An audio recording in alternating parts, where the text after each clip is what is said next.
Is Aunt Melanie going to make it? We know that Bridgette did not do it, but why she gotta keep holding so many dang on secrets? And August girl, you gonna have to do something about Dana, because he is coming for your demise. What's good, y'all? It's your good sis Kelvin coming to you right here on Kelvin TV with another The Kings of Napa video. In this video, we are talking about episode 7. Cannot wait to deep dive into this episode. The season finale is coming up on us next week, and I am very excited. This series popped up on my radar and thoroughly engaged me and surprised me, and I'm so excited about it. I couldn't believe how obsessed I became with the series so quickly, so we definitely have to talk about it. But before we do, let's talk about some of the other amazing series that I am covering, because I would love for you to join me right here on the channel with that coverage and those videos as well if you are into it. So on Monday nights, I am breaking down All American and All American Homecoming, going live, talking about it afterwards, and giving you videos throughout the week. Wednesday nights, I'm covering Sisters and going live to talk about all the drama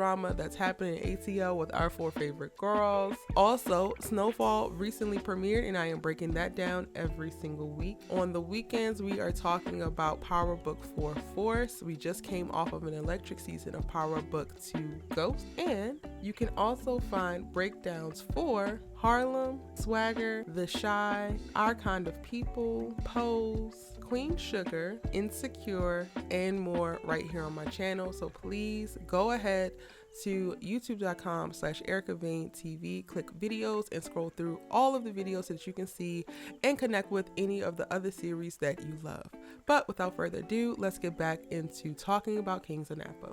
We start the episode out in the waiting room of the hospital because we saw it last episode. Auntie Melanie fell back, hit her head, and had a seizure. And we don't know if she's going to make it. That's something that we do not know throughout the rest of the episode. It's so stressful. And then also, Bridgette is in jail. They're holding her, doing an investigation. And this episode, it just has so much tension and stress, child. I know that Bridgette didn't do it. However, she literally has secret after secret. So even after she gets out of jail, fires August's boyfriend from being her lawyer when he already stuck his neck out and compromised his relationship with her just to do that for you. She winds up, meeting with people, having certain conversations that are very, very shifty. And then towards the end of the episode, meeting with some undisclosed, nondescript white man in a hat. Girl, who is he? What is happening? Why are you so mad that he's running off? What's the next thing that y'all gotta do? Like, I really, really believe, Bridgette, that you did not have nothing to do with this, but girl, all of your actions and all of the evidence, as August has said so many times in this episode, points to you, mama. What's really going on? We get a moment where, towards the end of the episode, where Bridgette confronts August in her house, and she's like, I didn't do this. And then it comes out about, yes, she knew about, her father being their father and all of that. I think a big thing that's happening within this whole little dynamic is this like sibling rivalry that also is manifesting when it comes to August and Dana. It's just manifesting a little bit different when it comes to Bridgette. I think it hits harder with Bridgette just because they have grown up as sister cousins versus as actual sisters. And I can understand where a lot of August's resentment comes from for the fact that like Bridgette knew and she didn't say anything. And then she also has just moved certain ways. Like when it also came out, she acted surprised and she did all these things. It was just like, girl, you didn't help temper any of this news. You haven't really helped usher in any kind of peace during this very, very trying time. It's really hard to understand what Bridgette's motives are, because while she can speak very nice and calm and grounded, she also gets kind of snarky and rude and vindictive. So it's like, wait, who are you really? Because in the beginning of this series, we wanted to believe that you were one person, but your actions are proven to be another. And we have yet to even address the whole you kiss Rose thing, honey, because Rose been missing in action since then. So child, Auntie Vet is the one working overtime to get Bridgette out. She's worried about Melanie passing in the hospital while Bridgette is in prison, which I totally understand. But again, see all of my previous points about Bridgette, because that's going to also help you temper your sympathy towards her. Y'all, we got to talk about Kelvin. We get a nice little, they having a little run, walk, exercise together. They're giving freaking relationship goals. They're giving vibes. Y'all know I have been like, is he too good to be true? Is he too good to be true? He has been solid pretty much this entire season, okay? Kind of making me look like a crazy girl until this episode. One, I understood what he was saying about representing Bridgette, so I wasn't really mad at him about taking a stand against August and deciding to do it even though she told him not to. Okay, cool. But what in the heck is your wife, because y'all ain't divorced yet, but y'all are separated, okay, cool, bursting in to Bridgette's house, sashaying actually like she cute with her little silk number on, and then you grabbing your stuff and going and saying it's not what it looks like, but yet she just said that y'all are not divorced and talked all this smack, and your behind is following right behind her. You ain't no magician. What do you mean it ain't what it looks like? It is exactly what it looks like, and it looks like we're done. It looks like you're fraudulent. It looks like I should slap you, sir. That's what it looks like. I don't have no rap. We're going into the season finale and I have no rap for Kelvin. Talk to your mama. Don't talk to her. August don't have no words for you. You are beneath her with your cowardly behind. Because August comes from a much more upscale place, sis has a little, a little couth. She was raised amongst the elite. I completely understand how as soon as that girl walked into her house, she did not go and grab her by her hair and throw her down them steps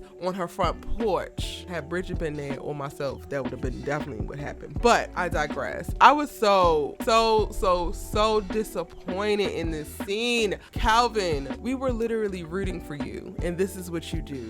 Tragic. Going back to Auntie Vet real quick, because her little boo thing gotta drop the distribution deal of the dessert wines, because the little gay couple from the vineyard down the street, they got all of the information that they needed from Bridgette, and now they are really putting up some competition. They just snatched this distribution deal, so he don't have any control over it. He has to go and set up promotions for them and pull back from the House of King. If it's not one thing, it's another. I swear. And frickin' frack, that's what I'm gonna call these little white men at this vineyard down the street. I'm gonna call them frickin' frack, y'all, because y'all were just giving, y'all are being extorted as well. You were just giving, you have no idea what to do. You were just giving, you were trying to hire Bridgette, and now all of a sudden you're coming for this vineyard because you can't come up with no original ideas. Wow. Completely out of left field. I can't. I don't want to read these. I don't want to read these men for filth, but they're trifling. We are in the 11th hour of launching this dessert wine. Everything seems to be going well. Even Dane at the start is faking like he's going along with it, even though he's still a menace to society. Everything is